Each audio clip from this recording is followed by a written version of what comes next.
ನಮಸ್ತೆ ಗೆಳೆಯರೆ. ಭಾರತ ಮತ್ತು ಸೌತ್ ಆಫ್ರಿಕಾ ನಡುವಿನ ಮೂರನೇ ಟಿ20 ಪಂದ್ಯ ನಿರೀಕ್ಷೆಯಂತೆ ರನ್ನೊಡೆಗೆ ಸಾಕ್ಷಿಯಾಯಿತು. ಬೌಂಡರಿ ಸಿಕ್ಸರ್ಗಳು ಆಫ್ರಿಕಾ ಪ್ರೇಕ್ಷಕರ ಮನಸೆಳೆದರೆ ಗೆಲುವು ಮಾತ್ರ ಭಾರತದ ಪಾಲಾಯಿತು.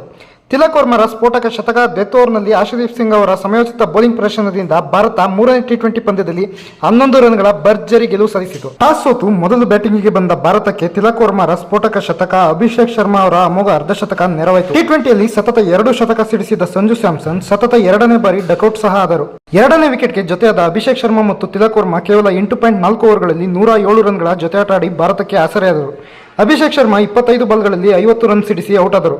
ಆದರೂ ತಿಲಕ್ ಅಬ್ಬರ ಮಾತ್ರ ನಿಲ್ಲಲಿಲ್ಲ. 51 ಎಸೆತದಲ್ಲಿ ಶತಕ ಪೂರೈಸಿದ ತಿಲಕ್ 56 ಎಸೆತದಲ್ಲಿ 8 ಬೌಂಡರಿ 7 ಸಿಕ್ಸರ್ಗಳೊಂದಿಗೆ 107 ರನ್ ಗಳಿಸಿ ಔಟ್ ಆಗದೆ ಉಳಿದರು.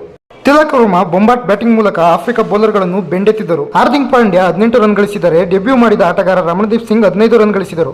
ಒಟ್ಟಾರೆ ಭಾರತ 20 ಓವರ್ಗಳಲ್ಲಿ 6 ವಿಕೆಟ್ ನಷ್ಟಕ್ಕೆ 219 ರನ್ ಕಲೆ ಹಾಕಿತು. ಬಿಗ್ ಟಾರ್ಗೆಟ್ ಚೇಸು ಮಾಡಲು ಬಂದ ದಕ್ಷಿಣ ಆಫ್ರಿಕಾ ಕೊನೆಯವರೆಗೂ ಹೋರಾಟ ಬಿಡಲಿಲ್ಲ. 10 ಓವರ್ಗಳಲ್ಲಿ 84 ರನ್ ಗಳಿಸಿ 4 ವಿಕೆಟ್ ಕಳೆದುಕೊಂಡು ದಕ್ಷಿಣ ಆಫ್ರಿಕಾ ಸಂಕಷ್ಟದಲ್ಲಿತ್ತು. ಆದರೆ ಕ್ಲಾಸನ್ ಹಾಗೂ ಯಾನ್ಸನ್ ದಕ್ಷಿಣ ಆಫ್ರಿಕಾ ಪಾಳ್ಯದಲ್ಲಿ ಗೆಲುವಿನ ಆಸೆ ಚಿಗುರಿಸಿದರು. ಕ್ಲಾಸನ್ 22 ಎಸೆತಗಳಲ್ಲಿ 1 ಬೌಂಡರಿ 4 ಸಿಕ್ಸರ್ನೊಂದಿಗೆ 41 ರನ್ ಸಿಡಿಸಿದರು. ಅದರಲ್ಲೂ ಕ್ಲಾಸನ್ ವರುಣ್ ಚಕ್ರವರ್ತಿ ಬೌಲಿಂಗ್ನಲ್ಲಿ ಬೌಂಡರಿ ಸಿಕ್ಸರ್ಗಳನ್ನು ಸಿಡಿಸಿ ವಿಜೃಂಭಿಸಿದರು. 18ನೇ ಓವರ್ನಲ್ಲಿ ಕ್ಲಾಸನ್ ಔಟಾದ ಮೇಲೆ ಭಾರತದ ಗೆಲುವಿನ ಹಾದಿ ಸುಗಮವಾಯಿತು ಎನ್ನುವಷ್ಟರಲ್ಲಿ ಯಾನ್ಸನ್ ಅಬ್ಬರ ಶುರುವಾಯಿತು. 4 ಬೌಂಡರಿ 5 ಸಿಕ್ಸರ್ನೊಂದಿಗೆ ಕೇವಲ 16 ಎಸೆತಗಳಲ್ಲಿ ಅರ್ಧಶತಕ ಪೂರೈಸಿದ ಯಾನ್ಸನ್ ಭಾರತೀಯರು ತುದಿಗಾಲಲ್ಲಿ ನಿಲ್ಲಿಸಿದರು.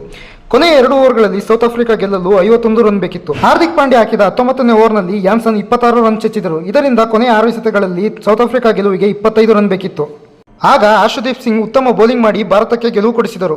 ಯಾನ್ಸನ್ ವಿಕೆಟ್ ಪತನಗೊಳ್ಳುತ್ತಲೇ ಭಾರತದ ಗೆಲುವು ಖಚಿತವಾಯಿತು. ಮಾರ್ಕೋ ಯಾನ್ಸನ್ ಅವರ ಹೋರಾಟದ ಹೊರತಾಗಿಯೂ ದಕ್ಷಿಣ ಆಫ್ರಿಕಾ 20 ಓವರ್ಗಳಲ್ಲಿ 7 ವಿಕೆಟ್ ನಷ್ಟಕ್ಕೆ 208 ರನ್ ಮಾತ್ರ ಗಳಿಸಿತ್ತು. ಆಶುದೀಪ್ ಸಿಂಗ್ 4 ಓವರ್ಗಳಲ್ಲಿ 37 ರನ್ ನೀಡಿ 3 ವಿಕೆಟ್ ಪಡೆದರು. ವರುಣ್ ಚಕ್ರವರ್ತಿ 2 ವಿಕೆಟ್ ಬಿದ್ದರೆ ಹಾರ್ದಿಕ್ ಪಾಂಡ್ಯ ಹಾಗೂ ಅಕ್ಷರ್ ಪಟೇಲ್ ತಲಾ 1 ವಿಕೆಟ್ ಪಡೆದುಕೊಂಡರು.